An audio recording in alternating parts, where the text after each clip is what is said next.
Laurent Suard, bonjour. Bonjour. Vous venez de publier Cette femme que l'on oublie chez l'Harmattan. Alors pouvez-vous nous en dire un peu plus sur cette pièce de théâtre? Oui, donc cette pièce raconte l'histoire de trois personnages, Sven, Michel et Léna.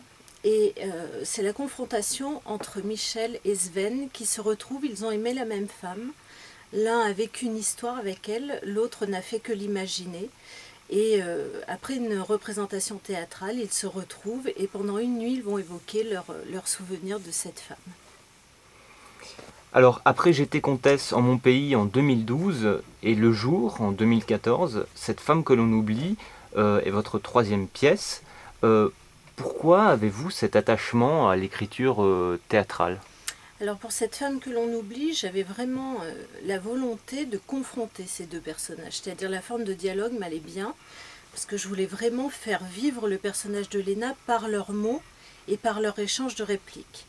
Après, le théâtre, c'est une histoire d'amour très ancienne, puisque ma maman jouait au théâtre et donc m'a transmis ce virus, ce goût. Et puis je trouve que le théâtre, on a une émotion qui est, lors de la représentation, qui est, enfin pour ma part, exceptionnelle. Quand on a des comédiens face à soi, on ressent le texte d'une manière particulière et c'est quelque chose qui me touche beaucoup et qui m'intéresse. Alors chacune des pièces que vous avez écrites présente des personnages que la vie a bousculés, malmenés, parfois blessés. Pourquoi ce choix de personnages blessés? Alors si j'osais, je vous dirais que c'est la faille qui m'intéresse en chaque être. C'est la blessure qui fait qu'on va prendre sa vie à bras le corps. Et moi j'observe beaucoup, j'imagine beaucoup des histoires quand je croise des gens.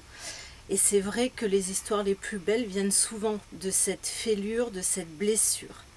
Et là c'est justement par rapport au personnage de Sven, le message que la vie lui envoie à deux reprises, qui fait qu'il ne réagira peut-être pas au bon moment, qui va le blesser, qui va le marquer, qui va faire de lui ce personnage, la profondeur de ce personnage.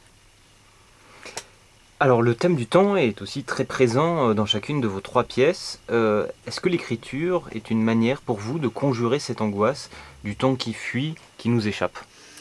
Alors, à titre personnel, je n'ai pas cette angoisse du temps qui passe, bien sûr, forcément, le temps passe pour tout le monde, mais je n'ai pas cette angoisse. J'ai une grande nostalgie, mélancolie des êtres, voilà, qui sont partis, qui ne sont plus auprès de nous.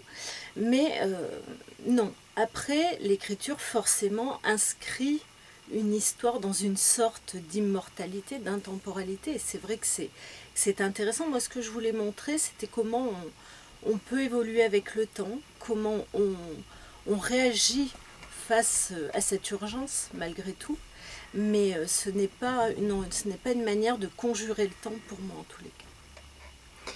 Alors après ces trois pièces, pouvez-vous nous faire part de vos futurs projets littéraires? Alors je suis en train d'écrire un roman qui s'appellera Là-bas plus loin que l'horizon, qui s'inspire de l'expédition arctique que va mener Alban Michon, qui est explorateur polaire et l'un de mes amis, et c'est un projet qui m'intéresse et qui me touche. Et parallèlement à ce roman, je suis en train de travailler sur un texte que je souhaite soumettre à un comédien pour une lecture, et justement toujours par rapport à cette thématique du temps. Donc voilà mes projets.